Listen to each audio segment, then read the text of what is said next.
Chipotle shares soaring up around 4% after the company beat on second quarter earnings despite missing on revenue.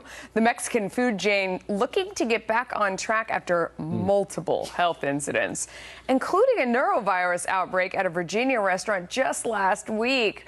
Our producers hit the streets to hear what people really think about Chipotle.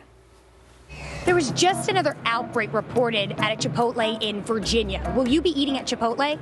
Probably not, no. No. How does that even happen? No, I'm not getting Chipotle now. I literally just ordered it on my phone. If it's not in the New York one, then I'm okay with eating it. Yeah, I mean, why not? There's other places in New York City I can eat that are nice and clean. Here now is Bruce Turkel, Turkel brand CEO. Bring, I'm calling Bruce on the crisis line. Bruce, this keeps happening to them. I mean, it's at the point now where it has become a joke, and people do think of it when they think of Chipotle. What do they do? It's so bad that I was watching Billions coincidentally last night, and they said it'll be as bad as a outbreak at Chipotle on the show. They got to do something.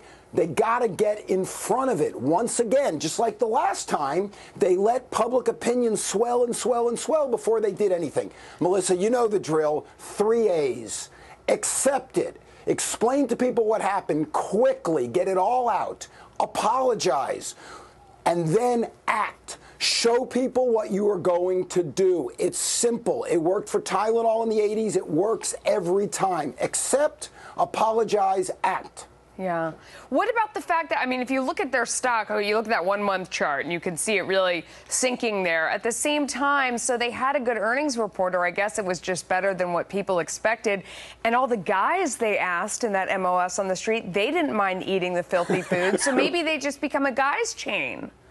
Well, that would work. My roommates in college would have eaten everything if they knew it was diseased and on the floor. That's not the point. In retail, every day is a trend. People respond immediately and stock prices jump up and down, but you're looking for long-term value. We're looking to increase shareholder value, and you only do that when you build your brand value. You're either in front of it or you're behind it. I'm afraid they're behind it. Yeah, no pun intended. One of the things that this always makes me think of is that this is the reason why we like pesticide. This is why I like processed food. It's just a lot safer. I mean, Chipotle, they can't even find it in their food chain. One of the problems why they can't follow your advice and do what they should about this is because they do source from so many different local farmers and local brands and stuff that they can't even isolate and protect against when something like this happens. I'm afraid it's not an imaging problem.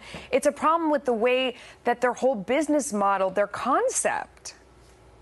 I have to disagree with you in this case because this is norovirus. This is not a foodborne illness. This was somebody contagious, an employee or a customer who brought it into that one store. This is not an outbreak across the line. They seem to have fixed that. The problem is we don't think that way anymore. We hear illness, Chipotle, there they go again. This is not their food chain. This was a bad coincidence, but they still need to act to show how they're taking care of it. Bruce, thank goodness you did your homework on that. They should hire you to fix this problem. They need to get you out there right away to dispel the myths because you know what you're doing. I'm ready. Bruce Turkel, thank you. Love having you on. And as you point out, it's the women that have to be changed. All those guys, they're okay. We just hear ick and we're like, I'm done. I'm done. Yeah.